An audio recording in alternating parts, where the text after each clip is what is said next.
Really? اس نے منہ بسورا۔ ویسے تمہیں جانا چاہیے۔ احتشام کے کہنے پر راویہ نے حیرت سے اسے دیکھا۔ کیوں؟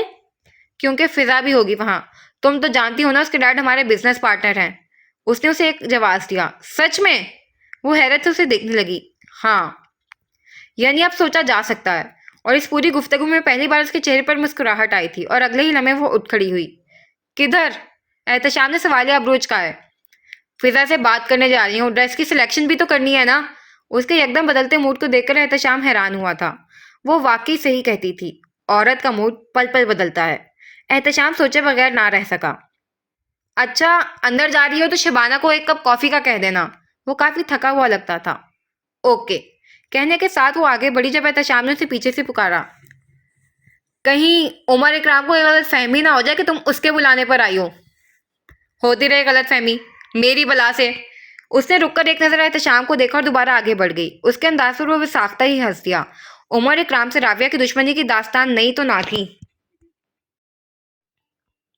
راویہ، تم چل رہی ہو نا رخسانہ کے بیٹے کی عیادت کے لیے؟ سمرین ابھی ابھی راویہ کے کمرے میں آئی تھی۔ جی مومانی جان۔ نماز سے وہ تقریباً فارغ ہو چکی تھی، جائے نماز لپیٹ کے اٹھ کھڑی ہوئی۔ ٹھیک ہے، پھر تم ریڈی ہو جاؤ، بس کچھ دیر تک نکلنا ہے۔ جواباً راویہ نے مسکرا کر سر کو ہلکا سا خم دیا۔ وہ بھی مسکرا کر اسے دیکھتی واپس پلٹ گئی۔ اگلے آدھے گھنٹے بعد وہ دونوں ایک محلے میں داخل ہوئی تھیں۔ ایک چوڑی گلی سے شروع ہوتا یہ محلہ آگے جا کر تنگ گلیوں کی صورت اختیار کر لیتا تھا۔ تنگ گلیوں کے باعث گاڑی کافی فاصلے پر ہی روک کر وہ لوگ باہر نکل آئی تھیں۔ ڈرائیور بھی ان کے ساتھ تھا۔ نزدیک سے گزرتے لوگ انہیں مڑ مڑ کر دیکھ رہے تھے۔ وجہ ان کا حلیہ تھا جو انہیں معتبر بنا رہا تھا۔ راویہ کا لباس اسی طرز کا تھا جس طرز کا وہ ہمیشہ پہنتی تھی۔ ہم رنگ قمیض، ٹراؤزر اور دوپٹہ جسے کھول کر سر پر ٹکایا تھا، اور سفید رنگ کی شلوار قمیض میں ملبوس سمرین جنہوں نے دوپٹہ سر پر ڈال کر شال پیچھے سے کندھوں پر پھیلا رکھی تھی۔ چند گلیوں کو عبور کر کے وہ دونوں اپنے مطلوبہ پتے پر پہنچی۔ ان کے ساتھ موجود ڈرائیور کے ہاتھ میں کچھ سامان موجود تھا۔ ایک سفید رنگ کے چھوٹے سے گیٹ کے سامنے رک کر ڈرائیور نے دستک دی۔ وہ دونوں ایک طرف کو ہو گئیں۔ کون ہے جی؟ دروازے کے پیچھے سے ایک نسوانی آواز ابھری۔ رخسانہ۔ سمرین نے یک لفظی جواب دیا اور اگلے ہی لمحے دروازہ جھٹ سے کھلا تھا۔ دروازے میں سادہ و درمیانی عمر کی عورت سامنے کھڑے لوگوں کو دیکھ کر سکتے کی کیفیت میں آئی تھی جیسے۔ وہ ملازمہ تھی سمرین کی، جن کے 9 سالہ بیٹے کا حال ہی میں رانا فواد کے تفسد سے ایک شہر کے بڑے ہاسپٹل میں ٹیومر کا کامیاب آپریشن ہوا تھا۔ بی بی جی، آپ اندر آئے نا، باہر کیوں کھڑی ہیں؟ بے یقینی کی کیفیت سے نکلتی اب وہ سامنے سے ہٹ کر انہیں راستہ دینے لگی۔ وہ دونوں اندر آ گئے۔ ڈرائیور سامان انہیں تھما کر وہیں سے واپس ہو گیا تھا۔ کافی دیر وہاں بیٹھنے اور اس کے بیٹے کے علاج کے متعلق ہسپتال کے عملے کے رویے کو جان کر مطمئن ہو جانے کے بعد وہ دونوں اٹھ کھڑی ہوئی تھیں۔ بی بی جی، وہ ابھی آگے بڑھی ہی تھیں کہ رخسانہ کی نم آواز سن کر واپس پلٹیں۔ بہت بہت شکریہ بی بی جی، آپ جیسے لوگ اس دنیا میں تھوڑے اور ہو جائیں تو کوئی بھی غریب در بدر کی ٹھوکریں نہ کھاتا پھرے۔ آنکھوں میں نمی لیے وہ بہت عقیدت سے کہہ رہی تھی۔ اس میں ہمارا کوئی کمال نہیں ہے رخسانہ، بس اللہ پاک کا شکر ہے کہ اس نے ہمارا دل سخی کیا ہے اوروں کے لیے۔ اس کے کندھے پر ہاتھ رکھتی وہ عاجزی سے بولی۔ جواباً وہ کھل کر مسکرائی۔ قریب ہی چارپائی پر بیٹھا ان کا بیٹا دونوں کی گفتگو سن رہا تھا۔ کیا سوچ رہی ہو راویہ؟ وہ دونوں اب باہر آ چکی تھیں۔ جب راویہ کی مسلسل خاموشی کو نوٹ کرتی سمرین پوچھ بیٹھی۔ مومانی جان، آپ نے غور کیا جب رخسانہ نے دروازہ کھولا تو وہ ہمیں دیکھ کر کس قدر شاکڈ ہو گئی تھی؟ موجودہ دور میں جنہیں اللہ پاک نے دولت سے نوازا ہے وہ اپنی دولت کو سمیٹنے میں اتنے گم ہیں کہ غربا نے ان سے اچھی امید لگانا بند کر دی ہے۔ اس کے لہجے میں تعصب تھا۔ درست کہہ رہی ہو راویہ، سمرین نے اس کی تائید کی تھی۔ وہ دونوں ایک بار پھر ان تنگ گلیوں سے گزرتی اپنی گاڑی کی طرف جا رہی تھیں۔ ہمارے روسا کو یہ بات سمجھنے کی ضرورت ہے کہ اصل دولت تو وہ ہے جو ہم کسی کو نفع پہنچانے کے لیے استعمال کرتے ہیں۔ وہی مال ہے جو ہم اپنے لیے آگے بھیج رہے ہیں۔ باقی سب تو یہیں رہ جائے گا۔